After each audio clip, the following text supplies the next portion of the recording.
नमस्कार. हिंदुस्थान पोस्टच्या विशेष मालिका विचार मंथन विथ डॉक्टर उदय निरगुडकर या विशेष मालिकेच्या आजच्या भागामध्ये मी हर्षद वैद्य आपल्या सर्वांचं मनपूर्वक स्वागत करतो. सुरुवातीलाच तुम्हाला मी हा व्हिडिओ दाखवतो. हा व्हिडिओ बघा. बोललंय जे आहे ते समोर जाणार ना. जे करणार बघा, जे करणार ते भोगणार. हा राजुल पाटील संदर्भात पाहिलं गेलं तर अरे भाई कशाला बस झाला ना. आता तुला बोललो 2 मिनिटं बोलायचं होतं, बोलणारच नव्हतं. बोललो ना भाई, आता अजून किती कशाला हे करतोय. चल बस माझ्या बरोबर, बस ना गाडीत. चल बोलता बोलता जेवढं बोलायचं तेवढं बोलू. चला कशाला इज्जत देतो भाई, घे ना यार. कशाला जरा माझं हे बघू नका तुम्ही, अति करताय. हे भाई बस ना, बंद कर ना आता, बंद कर. नाहीतर भाई मी विसरून जाईल मी खासदार आहे. तुम्ही काय पहिला पण सांगितलंय मी. इज्जत करतो, इज्जत करा. सांगतोय बरं, तुम्ही उगाच घालतात आहे. घे रेकॉर्ड कर. इज्जत करतो, उगाच डोक्यात जाऊ नका. उगाच डोक्यात जाऊ नका. घराखाली उगाच देतो, जेवतोय तुम्हाला, जेवायला देतोय काय. उगाच त्यांच्याकडे जाल. ते बोलतात ना मला, मी बोलणार नाहीये. आता परत आले तर मारून पाठवणार तुम्हाला. पण जे बोलायचं लिहायचं ते लिहा, लिहा, रेकॉर्ड करा आणि सांगा तिकडे कमिशनरकडे जाऊन कंप्लेंट करा. इज्जत करतोय तुम्हाला, सहन करतोय. खूप दिवस सहन केलं तुम्ही. हा बाजू कशा. अरे लिमिट आहे कुठल्या गोष्टीची. बोलली आहे ना ती, सांगितलं ना सर्व. त्यांनी काय बोलू दे. अरे काही बोलू द्यायचं केलं आणि येऊ नका माझ्याकडे काय घ्यायला. आला तर मारणार होता. तुम्ही दिली बरोबर. रेकॉर्ड करा आणि सांगा तुम्ही आता मला विचारायला आले तर मार खाणार. हे उद्गार आहेत मुंबई ईशान्य मतदारसंघाचे खासदार संजय दिना पाटील, ज्यांनी नुकताच शिवसेना उबाठामधनं शिवसेना शिंदे गटामध्ये प्रवेश केलेला आहे. ह्या सगळ्या गोष्टी सुरू असताना त्यांचं अस्तित्व आतापर्यंत दखल घेण्यासारखं सुद्धा नव्हतं. परंतु या गोष्टीमुळे त्यांच्या उबाठामधनं शिंदे शिवसेनेमध्ये त्यांनी उडी मारल्यामुळे त्यांचं दखल घेणं आणि आता त्यांनी जे उद्गार काढले त्यामुळे त्यांची दखल घेणं क्रमप्राप्त आहे. त्यांनी जे उद्गार काढले ते पत्रकारांना उद्देशून आहेत आणि ते अतिशय काय पण ज्या पद्धतीने बोललेत त्या पद्धतीची दखल घेणं खूप महत्वाचं आहे. ते काही सध्या फार मोठे नेते नाही, पण ते जे बोललेत त्याची दखल घेणं महाराष्ट्राच्या संस्कृतीला किती घातक आहे ह्याची दखल घेणं आपल्याला गरजेचं आहे. आणि त्यासाठी आपल्यासोबत उपस्थित आहेत उदय निरगुडकर सर. सर आपलं मनपूर्वक स्वागत. नमस्कार सर. ही आता जो व्हिडिओ आपण सगळ्या दर्शकांना आपल्या दाखवला, या व्हिडिओ बद्दल, हा व्हिडिओ तुमच्यापर्यंत पोहोचला असेल, हा व्हिडिओ तुम्ही सुद्धा बघितला असेल, आपली पहिली प्रतिक्रिया काय. हपकून गेलं. म्हणजे मीडियाला इतक्या स्ट्रेट अवे ऐकवणं की मी खासदार आहे, विसरून जाईन आणि मी तुमची इज्जत करतो, तुम्ही माझी इज्जत करा आणि परत आलात तर मी तुम्हाला मारून पाठवणार. ही अशा प्रकारची भाषा आजपर्यंत खुलेआमपणे आणि हे रेकॉर्ड करा असं यापूर्वी ऐकलेलं नव्हतं. माझ्या प्रतिक्रियेपेक्षा मला मुख्यमंत्री आणि उपमुख्यमंत्री यांनी काय प्रतिक्रिया दिल्या याला मी जास्त महत्व देतो. एक प्रकारे शिवीगाळ, धमकी, अर्वाच्य भाषा आणि हे रेकॉर्ड कर पुन्हा, म्हणजे त्याविषयी कुठलाही पश्चाताप नाही किंवा मी जे करतोय ते योग्यच करतोय याविषयी खात्री असणं, हे सगळं भीषण आहे असं मला वाटतं. आणि शिंदे सेनेने एक प्रकारे त्यांची पाठराखण केलेली आहे. अर्थात त्यांच्या अर्वाच्य भाषेची पाठराखण केलेली नाहीये, परंतु त्यांनी हे सगळं ढकललंय संजय राऊत यांच्यावर. आणि संजय राऊत यांनी ती एक प्रकारे शिवीगाळीची सुरुवात केली. मग शिवीगाळीला उत्तर शिवीगाळीनी, ठोकशाहीला उत्तर ठोकशाहीनी, मारामारीचं उत्तर मारामारीनी, पिस्तुलीचं उत्तर बंदुकीनी, या न्यायानी हे सगळं सुरू झालेलं आहे. एक काय झालेलं आहे की उद्धव यांच्या नेतृत्वाखालच्या बाळासाहेब ठाकरे यांच्या जी शिवसेना आहे त्या शिवसेनेतनं 6 खासदार वेगळे झाले. त्यांनी एक वेगळा गट स्थापन केला आणि ते एकनाथ शिंदे यांच्या बरोबर आले. ही गोष्ट उद्धव ठाकरे यांचा गट पचवू शकलेला नाही. आपण त्याला थांबवू शकलो नाही, किंवा आपण त्याला का थांबवू शकलो नाही याचं आत्मपरीक्षण नाही आहे. परंतु त्या आत्मपरीक्षणाची जागा आता त्यांच्याकडे सुडानी घेतलेली आहे. आणि तो सूड सध्या अमित शहा असे गृहमंत्री असल्यामुळे आणि देवेंद्र फडणवीस हे महाराष्ट्राचे गृहमंत्री मुख्यमंत्री असल्यामुळे तसा रस्त्यावरचा सूड शक्य नाहीये किंवा त्याची जबर किंमत मोजावी लागेल. म्हणून हे वागयुद्ध सुरू झालेलं आहे. आणि मग प्रत्येक दिवसागणिक त्या याची पातळी घसरत जाते. एकनाथ शिंदे यांनी अत्यंत चातुर्याने या सगळ्याचं खापर एक प्रकारे बॉय डिफ्लेक्ट केला. संजय दिना पाटील यांना वाचवण्याकरता त्यांनी त्यांची पाठराखणी अशी फारशी केली नाही. फक्त अशी भाषा वापरायला नको अशी सौम्य ताकीद दिलेली दिसली. आणि त्यानंतर संजय दिना पाटील यांनी आपल्या घरातनं एक व्हिडिओ रेकॉर्ड करून दिलगिरी पण व्यक्त केली. पण त्यांनी सगळं ढकललंय ते संजय राऊत यांच्यावर. संजय राऊत यांच्या शिबिगाळीकडे तुम्ही कसं बघणार असा यातनं प्रश्न निर्माण होतोय. म्हणजे कसं झालंय माहितीये का की जास्त घाण कोण बोलतो याची स्पर्धा सुरू झाली आहे महाराष्ट्रात. पण सर याच्यातनं हा प्रश्न तयार होतो की तुम्ही ज्यांचा उल्लेख केला संजय राऊत यांची दिल्लीची ती प्रेस कॉन्फरन्स सुद्धा गाजली की ती डोंट कट वगैरे असं ते म्हटले त्या भाषेमध्ये त्यांनी जी काही भाषा त्यांनी वापरली. मग त्याच्यानंतर ह्या प्रतिक्रिया आल्या, संजय दिना पाटील यांचा व्हिडिओ व्हायरल झाला. हे महाराष्ट्राच्या राजकारणाचं आता एक लक्षण बनत चाललंय का की तू जितका घाण आहेस त्याच्यापेक्षा मी डबल घाण आहे अशा पद्धतीचं काहीतरी महाराष्ट्र राजकारणात सुरू झालंय का हा प्रश्न आम्हाला ते सामान्य पडलाय. आपल्या याच्याबद्दलचं विश्लेषण काय? पूर्वी एक वॉशिंग पावडरची जाहिरात होती आणि त्याच्यात शब्द होते भला तेरी कमीज मेरी कमीज से सफेद कैसे. आणि मग त्या वॉशिंग पावडरचं नाव वगैरे यायचं आणि ती खूप पॉप्युलर झाली होती जाहिरात. आता अलीकडे एक वेगळी राजकारणात महाराष्ट्राच्या राजकारणात जाहिरात आली आहे की मेरी कमीज तेरी कमीज से गंदी ज्यादा गंदी है. तुझी भाषा जास्त घाण का माझी जास्त भाषा जास्त घाण. मी जास्त वेळा तुझी आई बहीण काढतो का तू माझी काढतो. मी तुला जास्त वेळा पिस्तुली आणि बंदुका दाखवतो का तू मला दाखवतो. ही एक वेगळीच संस्कृती आपल्याकडे आलेली आहे आणि ही आमची भाषा, ही अशी भाषा आम्ही कायमच वापरत आलेलो आहोत. म्हणजे आम्ही नेहमीच कायदा मोडत आलेलो आहोत, आत्ता मोडत नाही आहोत. त्यामुळे आत्ता मोडण्याबद्दल आम्हाला का पकडता. यापूर्वी देखील आम्ही अनेकदा असंच केलेलं आहे. अशी जी एक वृत्ती आपल्याकडे आलेली आहे त्याचाच हा परिणाम आहे. तेव्हाच त्याला पायबंद घातला गेला नाही, त्याला प्रतिष्ठा आली. ती त्यांची भाषा हीच मराठी माणसाची भाषा असं अमराठी भाषिक आता समजायला लागलेले आहेत. त्यामुळे नुकसान अल्टिमेटली होत आहे याच्यात ते मराठी माणसाचं नुकसान होत आहे, मराठी माणसाच्या इमेजचं नुकसान होत आहे की दोन खासदार एकमेकांशी अशा रीतीनं भांडतायत की जे कालपर्यंत एकमेकांचे सहकारी होते.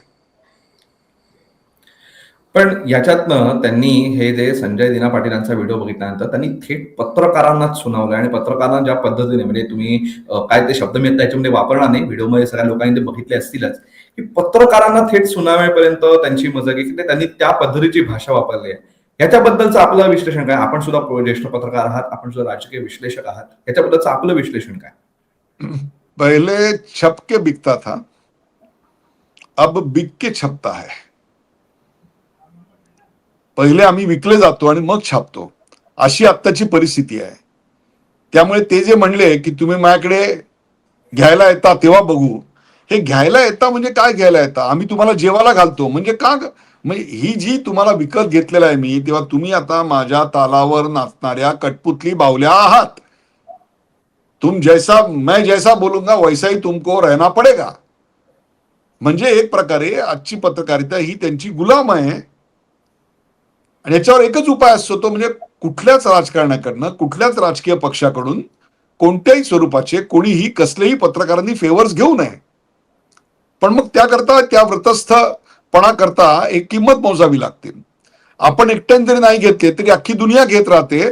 मग कुठेतरी असं वाटायला लागतं मी एकटाच मूर्ख आहे का?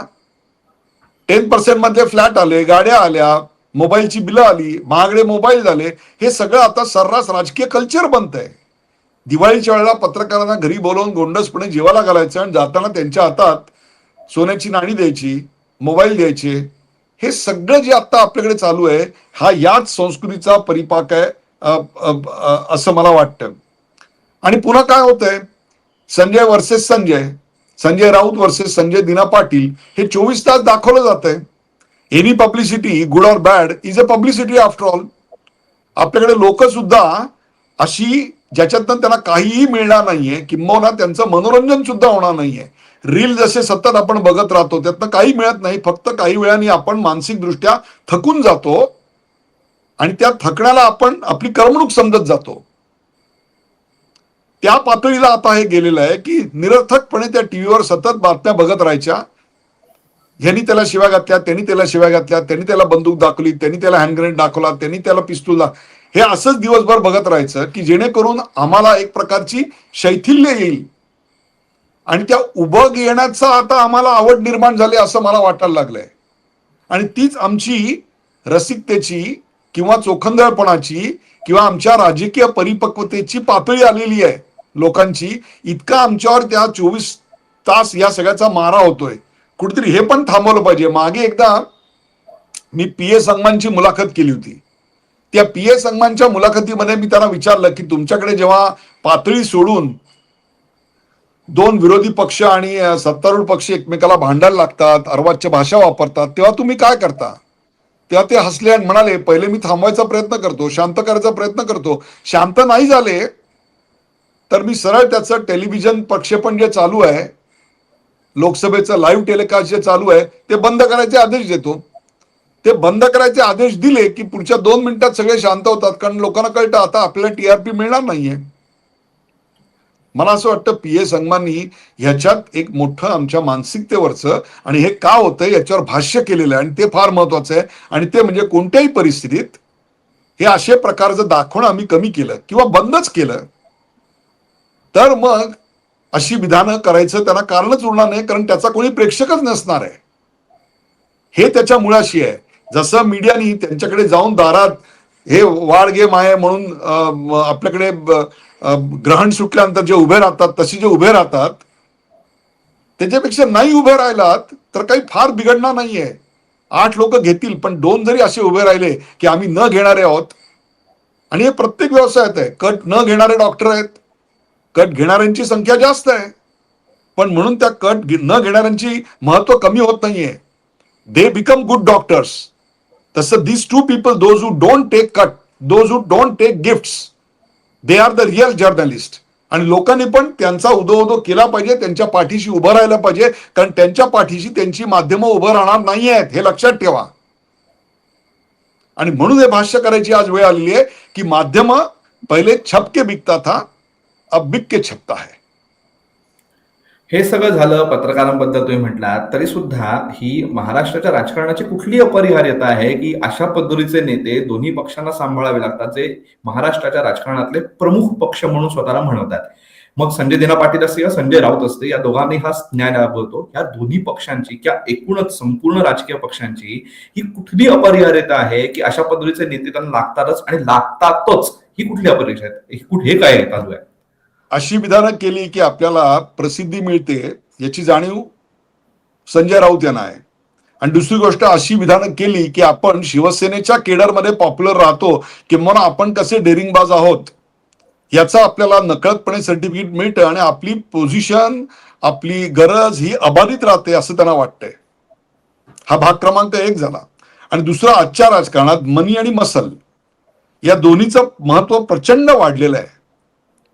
आणि त्याच्यामुळे ते ज्यांच्याकडे आहे तेच लोक जनतेचे प्रतिनिधी बनू शकतात, त्याच व्यक्ती तिकीट मागू शकतात, त्याच व्यक्ती तिकीट मिळालं की निवडून येऊ शकतात, कारण त्यांच्याकडे रिसोर्सफुल आहे. एखादी व्यक्ती रिसोर्सफुल आहे, निवडून यायची क्षमता जास्त आहे. निवडून यायची क्षमता जास्त आहे म्हणजे काय?